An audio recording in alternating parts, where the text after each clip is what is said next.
यह कहानी आपको ब्रह्मांड के आरंभ से लेकर भगवान विष्णु के जन्म तक की रहस्यमयी और रोमांचक यात्रा पर ले जाएगी। यह एक अद्भुत कथा है जिसमें ब्रह्मांड की उत्पत्ति और भगवान विष्णु की दिव्यता का रहस्य छुपा हुआ है।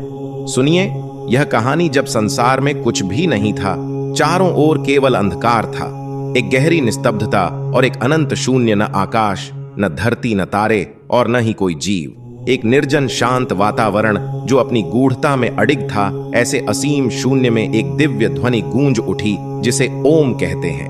ओम की इस दिव्य ध्वनि ने मानव सृष्टि की नींव रखी। यह ध्वनि इतनी प्रभावशाली थी कि उस शून्य में हलचल होने लगी। यही ओम वह प्रथम ध्वनि थी जिसने ब्रह्मांड की रचना का आधार रखा। ओम की इस शक्ति से एक दिव्य ऊर्जा उत्पन्न हुई। उस ऊर्जा ने उस अंधकार के बीच एक कमल का निर्माण किया।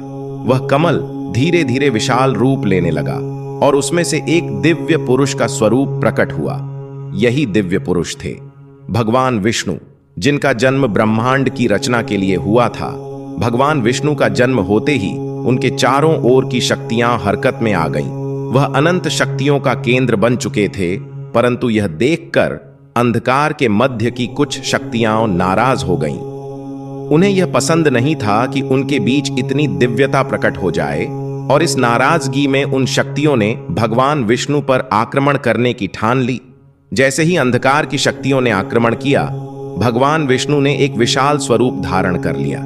उनकी काया इतनी विशाल हो गई कि चारों ओर बिजली की कर्क गूंज उठी। उनके हाथ में सुदर्शन चक्र और शंख थे जो उनकी दिव्यता और शक्ति का प्रतीक थे। युद्ध शुरू हुआ और भगवान विष्णु ने अपनी अपार शक्ति से उन शक्तियों का नाश करना शुरू कर दिया। एक एक कर उन्होंने सभी असुरों का विनाश किया। हर कोने में केवल भगवान विष्णु का नाम गूंजने लगा। ब्रह्मांड अब पूरी तरह से सुरक्षित था। इस प्रकार विष्णुदेव ने न केवल अपना जन्म सिद्ध किया, बल्कि ब्रह्मांड की रक्षा करने का अपना उद्देश्य भी पूरा किया। इस युद्ध के बाद भगवान विष्णु ने सृष्टि रचना की ओर कदम बढ़ाए।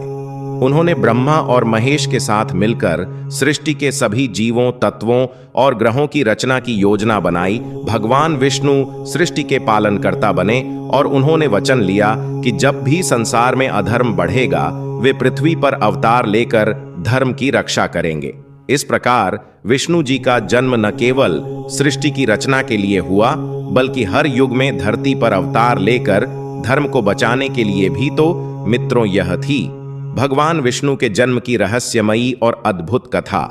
भगवान विष्णु के जन्म से लेकर सृष्टि रचना तक की इस कथा में हर युग में उनके अवतारों का उद्देश्य छुपा हुआ है। हर युग में वे किसी न किसी रूप में अवतरित होते हैं। क्या आप जानना चाहते हैं कि भगवान विष्णु ने अपने कौन कौन से अवतार में पृथ्वी को बचाया? जानने के लिए जुड़े रहिए हमारे साथ और देखिए हमारी अगली कथा, जिसमें हम जानेंगे विष्णु के अवतारों का रहस्य।